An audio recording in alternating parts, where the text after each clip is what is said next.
I hit $10,000 a month, but then I want 30, but then I want 50, but then I want 100. So it never stops. The essence of high ticket sales is selling packages or selling scaling solutions for businesses or coaches. These packages range anywhere from $5,000 to $30,000. I'm the person that is in the middle of the sale actually selling that package. I also think that like satisfaction is the killer of like of motivation and like the will to live. There's no real reason to ever want to find satisfaction, but that's also something that you learn as you start to find satisfaction. You got to find satisfaction in the pursuit. So 30K a month is what you're making right now, Teddy. On a high level, take me through what you do day to day in high ticket sales. Sure, yeah. Yeah, man. So, first of all, thanks for having me, guys. I've heard great things. Obviously, was referred by Mike, and he always has, great opinion on people that do good things. So, I'm excited to have a chat with you guys today. So, in terms of actual, like my day to day and what I do, the essence of high ticket sales is just selling packages or selling scaling solutions for businesses or coaches that need to sell things that are typically expensive. So you can think anything above $1,000. Typically, these packages range anywhere from $5,000 to $30,000. But I'm the person that is in the middle of the sale, actually selling that package to people that are interested in looking to purchase the service or product that I'm selling. For selling that service or product, I make typically a commission of 10%. There's again, it's usually only commission based. And yeah, I had to have leads booked onto my calendar, and then if I close them, I make money. If I don't, then I definitely don't. That's interesting. All right. Well, that's good to know. We'll definitely dive more into like a little bit about what you actually do and what you've learned through sales and stuff. But do you want to take us back a little bit to younger Teddy? Why did you want to get into high ticket sales? Obviously, doing some social media as well now, which we'll dive into as well later in the episode. But do you want to just kind of take us back? What inspired you to just kind of like pursue a life of, high ticket sales, social media, business? Is there any early influences for you? Yeah, yeah, great question. In terms of sales, I guess like really early on in my life, I've always been into well, sports in the beginning stages, but I was never really great at sports. Like I was athletic for sure, but I just wasn't good at fitting in and working hard in like kind of like that team setting. So then I inevitably landed in like kind of a solo setting. So I was a squash player, funnily enough, like super random, but I played squash. Honestly, did pretty well with that. Went to the provincial level, won a provincial championship like when I was really young. I was like 14, 15, so like whatever it was. So realized I was good at like the kind of solo side of things. So then from there, I went into music because I was like, okay, cool. So I can kind of go into music. One of my friends introduced me to it. Started doing well with that. Started actually putting together shows in my hometown and selling out those shows. And then obviously making music, having people listen to it, and I loved that. Right, I loved the creative aspect of it. I loved selling shows. I loved putting on performances, letting people have fun and enjoy something that I created. And I feel like some of the sales kind of came from that aspect of things because I was able to like put together a really fun event for people and kind of sell it to them as not just okay, you come and watch me make music, but sell to them as like this is a party, right? We're having DJs, we're having, obviously me performing is one aspect of it, but then we're having the after parties and everything for, high school kids. So that was fun during high school for me. But then after high school, me and my brother moved to Vancouver, went to music school. My brother actually became quite successful in music, signing to Warner Records, making music with Lil Baby, Drake, Gunna, like Rihanna, like literally everyone. Like he's a massive producer, does really well with that. Um, and I was making music alongside him, but I kind of was like losing the spark, just because I used to really love recording and every aspect of it, and I still do, but marketing lost the spark. I didn't like marketing my music. I didn't like putting it out there. I didn't like, I felt like forcing it, on people so that I could make money and have a career out of it. So I was like, how can I personally make money so music isn't the thing that I need to make money off of? That can just be a creative outlet for me. So I started my search. Started with SMMA. Took Amon Godzi's course. Bombed brutally with that. I was like cold calling every day. I got on actually one at the time I didn't know was a closing call, but I got on one closing call with a client. I didn't close them. Now that I look back to it, I would close them hands down today easily. I would have got them on the craziest retainer they've ever been on. But I was just terrible at closing. I was terrible at selling. Um, and anyways, so I went through that. It's funny all the way through the process, right? Even from being closed onto Amon Ghazi's course and being on with a closer that I didn't know was a closer. I thought it was one of his team members, and then trying to close that business on my package, like it was all laced in. I was seeing it all the way through, but I didn't connect the dots that that's a business model, right? So all the way through, failing at that business, then trying the crypto world, I really went hard into that, lost a ton of money there. And then trading, day trading, lost money there. Like I tried a lot of things, eventually landing a role as the CMO of a crypto gaming company through Mike. So super interesting there. Took closing calls, selling packages, NFT packages, B2B to other like guilds and gaming companies. Was on AMAs with Binance where there'd be like 6,000 people listening in, and like I was nowhere near, in the position to actually take those calls. Had no technical background, knew nothing about, crypto or anything, but just kind of, I guess you could say, BS'd my way through. And all of that accumulated from the music to the business failures to, the CMO position. It showed me what I'm good at is selling. What I'm good at is having people like me. Because after every single one of those AMAs, after every single one of the shows, after every single thing that I did in my life, people always gave me feedback saying like, it was great to see you do that because you were very engaging and you allowed everyone that was involved to be have fun, have an experience, be able to learn something through everything. So I was like, okay, cool. So what does that really entail? Like what skill set is that? And it tied closest back to sales, right? So uh, I inevitably got into this kind of corporate sales job. It was literally distribute. What was it? What is it called? Oh, dispatch for 1-800 got junk. Like it's not corporate. It's not a sales job at all. Like I literally just call someone.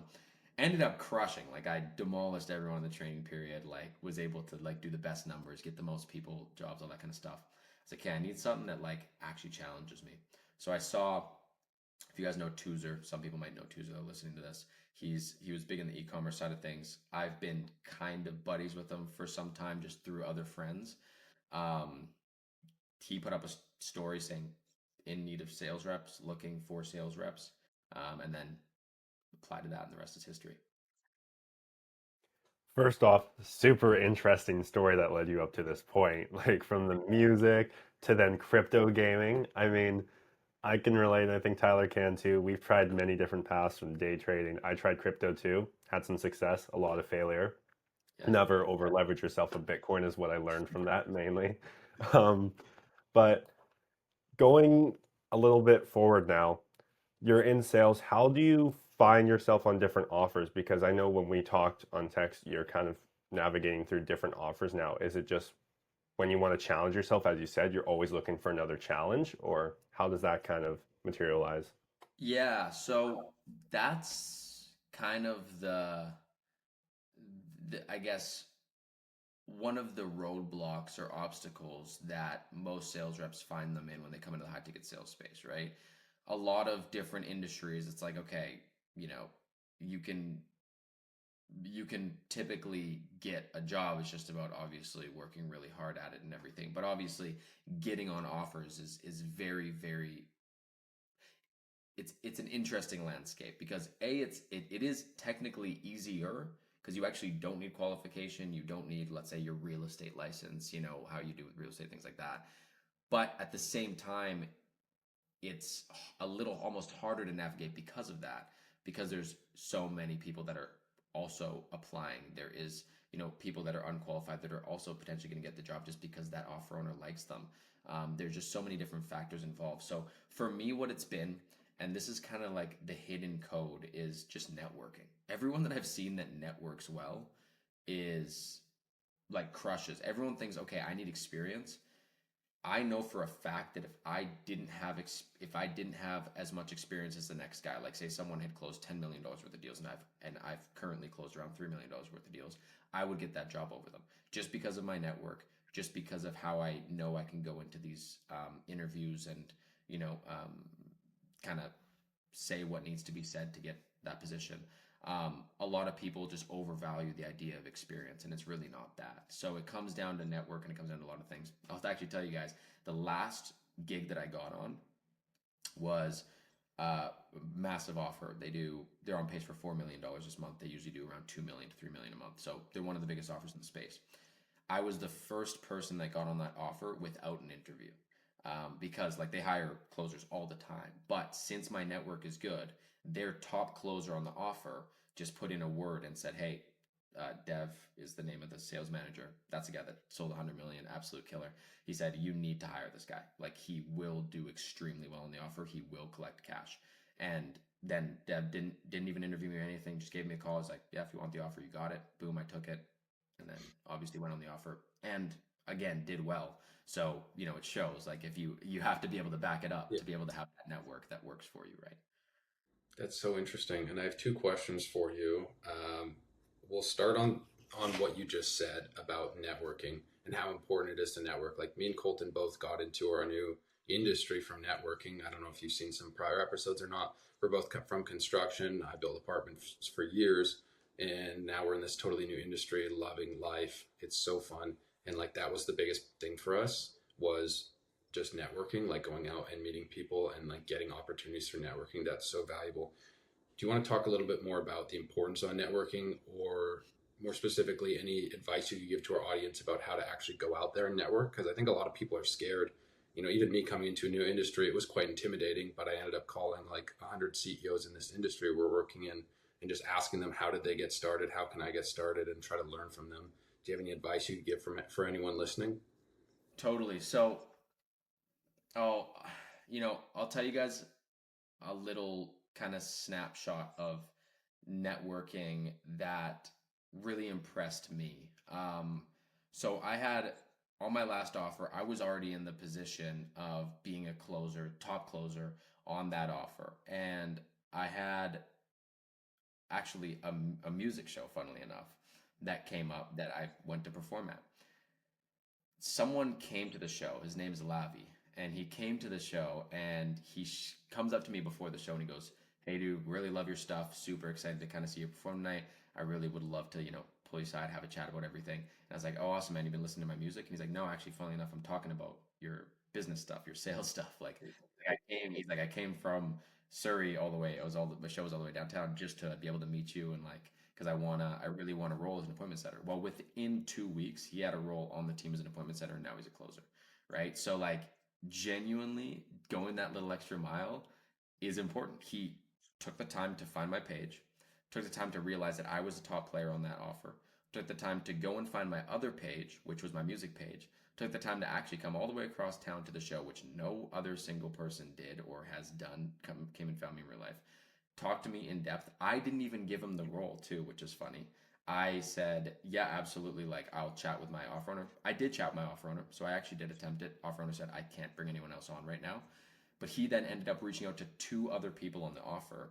That one of the guys ended up like really pressing up with the offer, like following up a ton with our offer owner and be like, "I really need to get this guy on. I really need to get the guy on." And then he eventually got the role.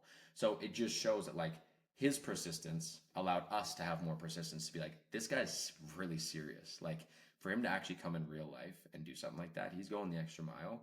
Let's get him on board. And he ended up doing well. So the importance of networking, like sometimes you have to do obviously the unscalable things to scale is what one of the guys on my old offer would say. It's like it's not very scalable to go out and actually go to different events all the time, right? It's more scalable to send 1,000 messages a day, but that unscalable action that you might take might be a little bit more personable to actually get you to that next level.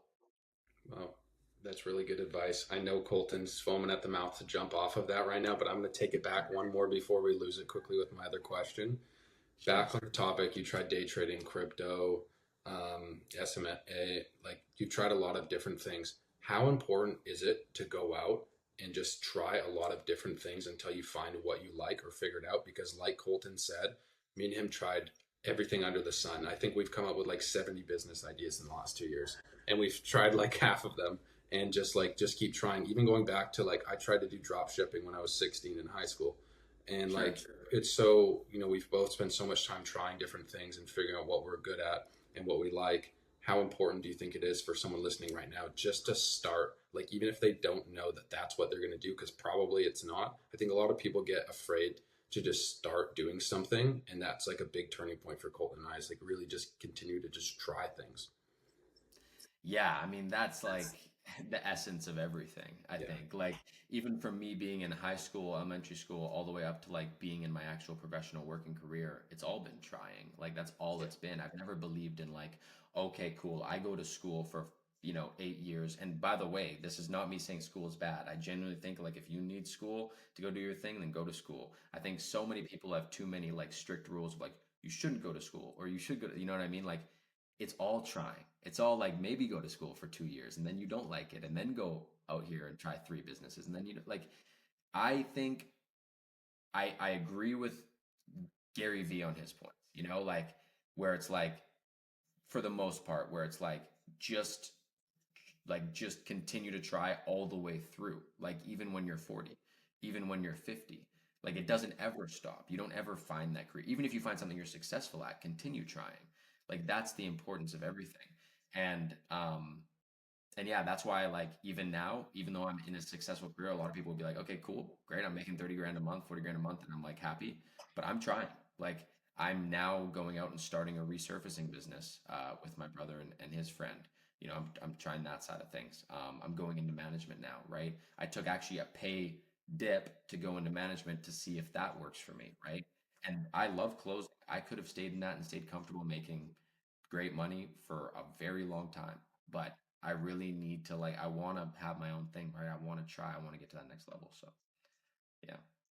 That's awesome. And I feel like a lot of entrepreneurs and just successful people too, they always got to try something new and just become comfortable with the uncomfortable once again, Yeah. which Tyler and I have found all the time. I mean, even me, I've had 9 jobs in the last 5 years. I just love to uproot myself and do something new, right? But so you mentioned starting the managing side of it.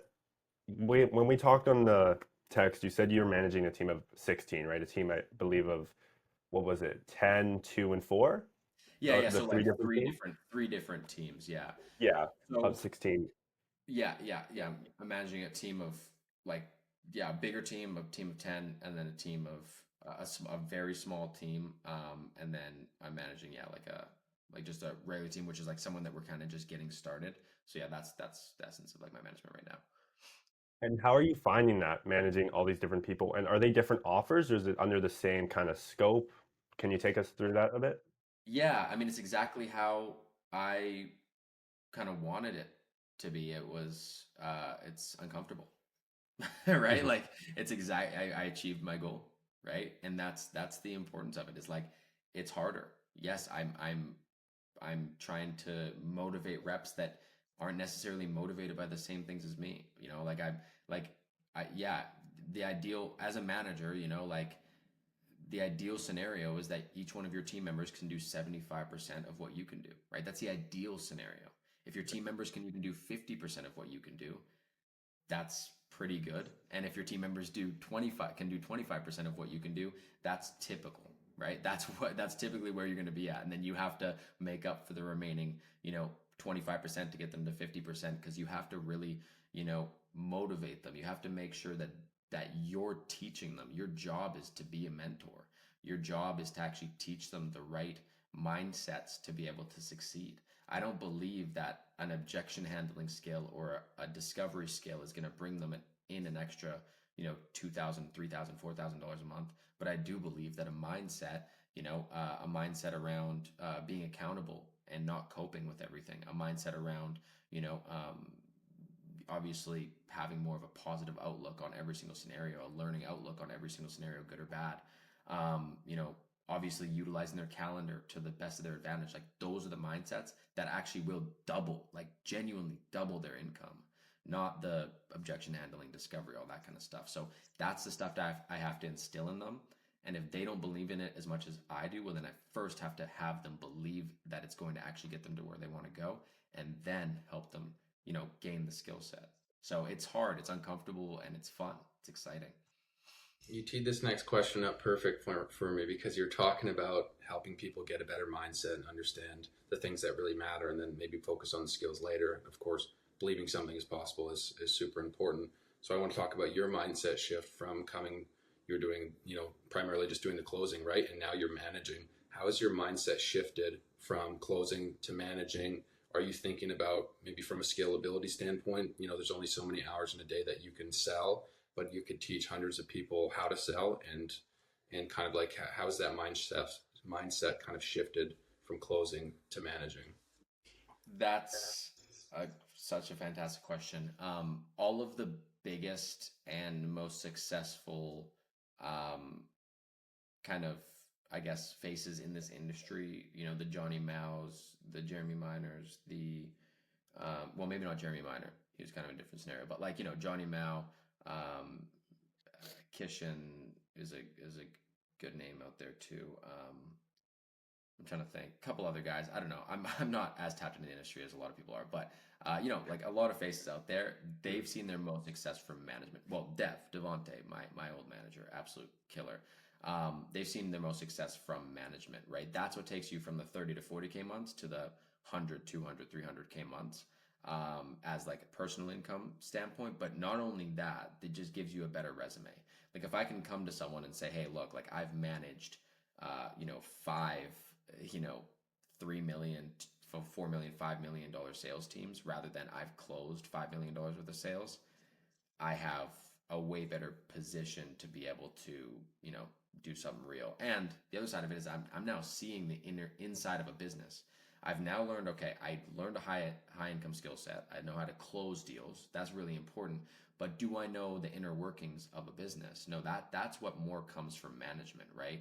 Like how are we, like all the back end, like the ops side of things, Calendly, CRMs, like all that important stuff. But then also like managing sales teams, how to motivate them, right? All that stuff. And then analytics, like numbers, like what's our close percentage? Like how do we get it up?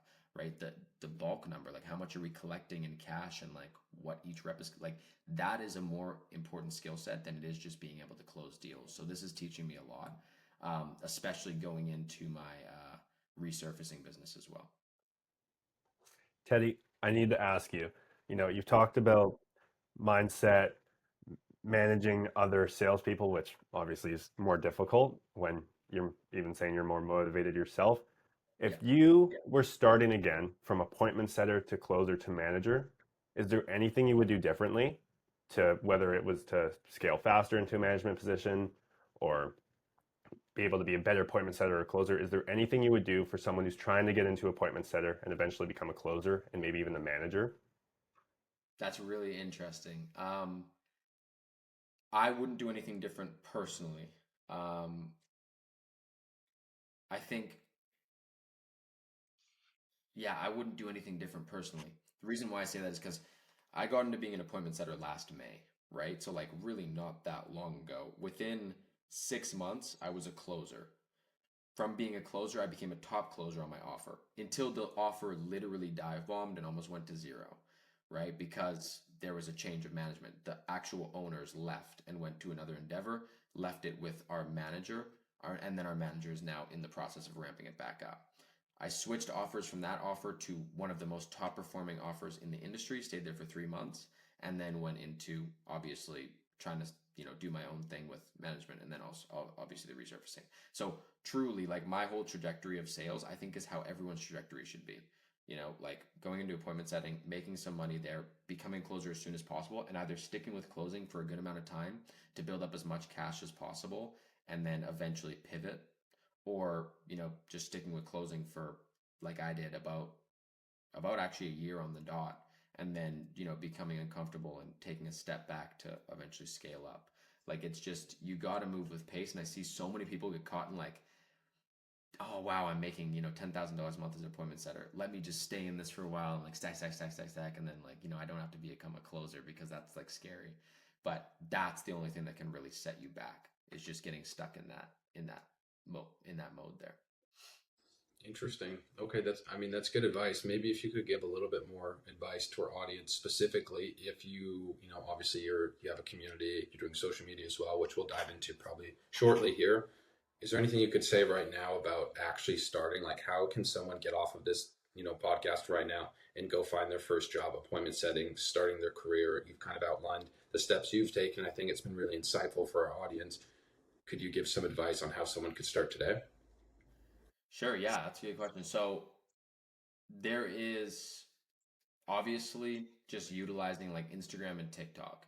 It's the most confusing playbook in the world because you're hearing so many different opinions from so many different people, and there's no really barrier of anything. So there's going to be bad advice and good advice. But the fact is that you can pretty much trust people that have a good following, and if you go through the comment section and the comments are pretty solid, um, and their feedback, their reviews are pretty solid, you can pretty much trust that they're giving good advice. So just go and find someone that you like. You like the way that they speak, and you feel like they actually have behind them what it is, that they need to be able to actually speak about these things, and then just follow that. Like just watch their content, follow them, watch their stories. They'll probably post job opportunities. Like I know I've posted 3 job opportunities in the past couple months. So it's like I've been there. I know other people that post a job opportunity every week on their stories. So it's like if you truly don't have the money to get involved with like a group, a community, or a course that's going to help you get there, which I do actually recommend in this industry just because I've seen a lot of people get placed and make major money from groups and courses and communities. Then yeah, just follow the right people, watch all their content, become a sponge, and then just watch out for their stories. They'll probably post job opportunities, and on top of that, DM them. Like DM them, DM other offer owners, DM. Try to find also growth operators. Like you can type in on LinkedIn, or you can type in on like Instagram, like growth operator, or you can type in like sales manager and find people in that position and DM them.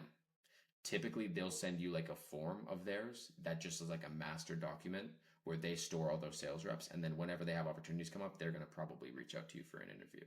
Just make sure that when you're applying to jobs, if you do get to that step where you can apply to a job, read every single step of that job application in depth, because a lot of sales managers try to hide something. They're like, say, put together a loom video for me for 60 seconds and say lemonade in the loom. You'd be surprised with how many people don't say in lemonade. And it's so annoying because it's like, they might be a great job application. If they don't say lemonade, I am not at all considering them for the job because it means that they don't care. It means that they genuinely don't, like they're just a like mass applying to a ton of different roles. Like you're not actually taking the time to look into it, say lemonade, and apply to what I am offering. So I can't take you seriously then in that opportunity. So read all the fine print, and then yeah, just apply, apply, apply. Well, first off, whoever's listening to this and applies, say lemonade. Apparently, that's like That's important. but right, it's important. But so you kind of laid it up perfectly, talking a little bit about the social media side. And obviously, how I discovered you is from your social media content. Absolutely love what you're doing. Your no BS sales guys who haven't made money in 2 weeks, and all your free advice. So, what was the motivation or reasoning behind starting social media and talking about sales, the struggles and the mindset? I mean, you mentioned you're doing management, but are you trying to funnel in sales reps to manage? What's the motivation behind social media?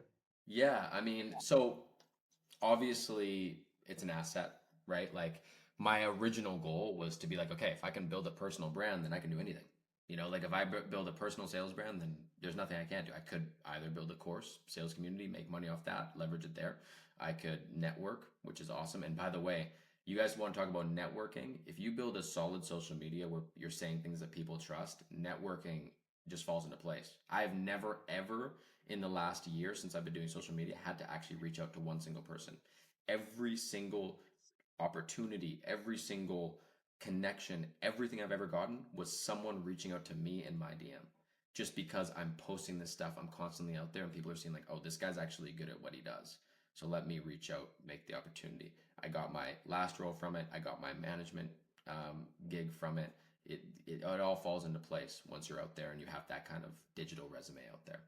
Um, and then, yeah, in terms of other reasons would be, yeah, again, eventually really monetizing it.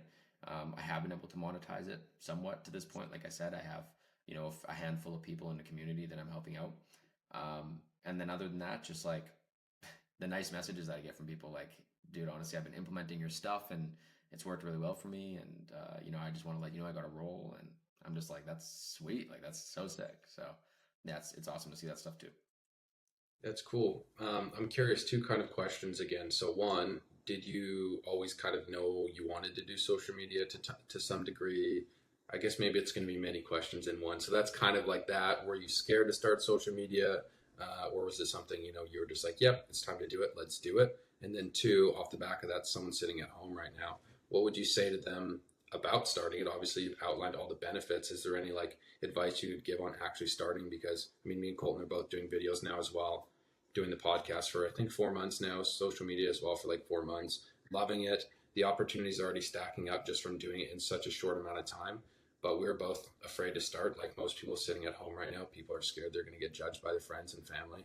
And they Yeah. put off for so long. Like I've been wanting to do social media for years, and it took me like years to just finally start. Do you have any advice for anyone that's scared to start? Yeah, I mean, to be honest, like I'm probably not in the best position to give people advice because my mom's just been so accepting of everything I've ever done. So it's like it's hard for me to, give an advice from a standpoint of someone that maybe in a more traditional family or in a more religious family or in a more, you know what I mean? Like in a family that just maybe has different values around putting themselves out there online. My mom, whether she likes what I do or not, she knows that it's like she has to just be supportive and let me either get beat down or see the success. And she's been understanding of that because she kind of came up that same way. It's like you either lose or you win, but that's something that you learn from actually, going through that experience, which I think that's really important. And I think what people should know is like around their family scene, because I think that's the main, overarching factor of why people like don't want to do it is family and friends. First of all, friends, that's great. That's awesome. If your friends make fun of you and all that kind of stuff, that's perfect. The reason why is because then you'll see the real friends, right? They'll start bleeding through and you'll really be able to whittle down to that friend group that actually is supportive of you, that actually wants you to win. So it's a better thing. Would you rather have those people around you that are going to make fun of you when you try something? Probably not, right? So that's a great thing. When it comes to family, I know that's something that we can't replace, so totally understandable if that's something that is like, I don't want my family to think a certain way of me. There's been pieces of content that I thought would do really well, but I didn't put out because of my family, whether they were maybe a little bit more edgy or whatever it was, and that's totally fine. I think that's honestly respectable. Um, but I will say if it's like down to like you starting content in general, just think that every single one of your family members was once at that point where they thought, I want to do this, but my parent is going to think something different of me, right? And they know just as well that like if you do start something and they don't like it at first, they have no other choice but to eventually become like adapt to it. Eventually, become aware that's like, okay, this is really truly what my son or my daughter wants to do. So I have to, accept it for what it is and, get with the times, right? If you think it's going to benefit you, any success you see is success to your parent. So no matter what, it's a good thing. Any success you see is success to your parent. So it doesn't matter if they're mad at you now, they don't want you doing it now. In 3 years down the road, once you're killing it, top of the charts, beating Joe Rogan out on the podcast, right? Then your parents are going to be like, hey, can't deny it, right? So just keep that in mind and keep in mind that, you're trying to build something for your future family as well. So it's not just for your parents. Teddy, I absolutely love that. That is great advice. I mean, one thing I've told my girlfriend and stuff with starting social media is like, if they don't like me, they can unfollow me. It doesn't matter if they're my friends. And at least people have that option. I Yeah. mean, I also find my biggest hater to be my brother, right? He'll make fun of me of every video, just jokingly, right? But face to face. So no one's meaner in the comments than my brother. But Yeah, yeah. for the viewers, you've gone through this crazy journey, sales, management, starting social media. What was the biggest struggle that you have found through all of it? I mean, there's got to be something that's taken you Yeah, down. that's a great question. So inconsistency is the main one, but I got used to that because the fact is like eventually you get to a point where you realize like you kind of start it for the money-ish, right? Like most people start it being like, wow, I can make 10,000 a month, or wow, I can make 30,000 a month, whatever it is. But you realize that like your feeling, like your life, like your feelings, like you internally, you as a person remains pretty much the same whether you're at 10,000 or $30,000 a month. You know, the old saying like it just exposes more of who you actually are the more money you make, and it's very true. So you start to realize like once you get to that next level of money, you realize that no sacrifice is worth it for money, right? So it actually does have to come down to like what are like the other goals surrounding it. So like yes, money can afford a better life for your family, so like that's something that's important to me, why I've always wanted to make money, you know, be able to support my family the right way. Giving back is important. I have 13 siblings in Africa, so I need to be able to, you know, help them the right way as when that moment comes. I've been able to make a couple investments over there so far this year even, so that's been cool. um but but yeah, I mean, I guess, you know, when it really comes down to it, um, you know, the inconsistency actually to me was like, cool, this is like the training period of it all, right? Like this is me training to become an entrepreneur, right? So like that inconsistency was hard, but I've now gotten used to it and gotten used to like making more money and making less money and realizing that money isn't like the end thing that really matters. So all of this is just like it's all compounded to be like the bad parts actually end up being even better parts than the good parts, right? Because the money's technically the good part, but like the inconsistency taught me that inconsistency is good and actually manageable.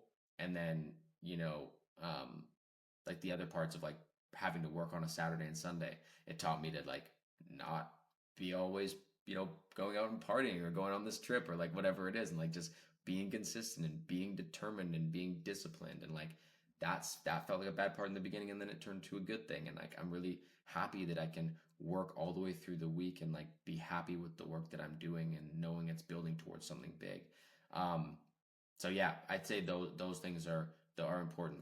You know, it's funny, when I got in the industry, I remember vividly seeing like, okay, you're gonna work 6 days a week, and I remember me going to my friend and being like, yeah, I'm excited for this, but like, you know, working 6 days a week, I just don't know if I'll be able to do that. And now I look back and laugh because I'm like, I literally work 7 days a week, 12 hours a day. A 6 day week is like a vacation week for me. Like I love it, right? So it's been funny how I've actually like changed as a person, and learned to love those things that were quite hard in the beginning. That's so interesting. I kind of, me and Colton relate to that as well. Like, you know, yeah, pretty much working in some capacity every single day, like 12 hours a day, Monday to Friday. Saturday nights we're always working. Sunday nights we're always working. Like, it's just a nonstop grind. And it's interesting how your mindset is kind of developed from like that being a daunting task. And you're like, ooh, I don't know if I want to do that, to just doing it. And then you're like, okay, yeah, you know, this is how it is. And it's enjoyable. Like, genuinely, me and Colton both love working every single day. You have such big It's goals. You it's just more of a want to, lifestyle thing. yeah, Like yeah, genuinely, like it turns from being like, oh, I have to work 7 days a week to like it's a lifestyle thing. I always relate to like, look at what you're doing right now. Like, do you like working on Wednesday? No. So like obviously you're not gonna like working on Saturday or Sunday. But it's like I like working on Wednesday. I like my lifestyle of what I do. So obviously I'm not gonna have any issue working on Saturday or Sunday because it's like it's a lifestyle. I relate it to music. It's not like I would just not work Saturday and Sunday in music. I would do my music when I needed to, when I like felt inspired. And it's like it's the same thing. It's just a whole different mindset and lifestyle. So it's something that people will learn once they find that thing for them.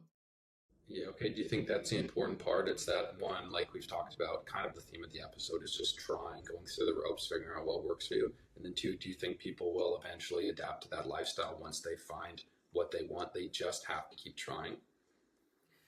Yeah, I think so, but I also think that it's like the endless pursuit, you know? Like I also think that like satisfaction is the killer of like of motivation and like the will to live. So like there's no real reason to ever want to find satisfaction, but that's also something that you learn as you start to find satisfaction. It's like, okay, I hit $10,000 a month, but then I want 30, but then I want 50, but then I want 100. So it never stops. So then you learn that.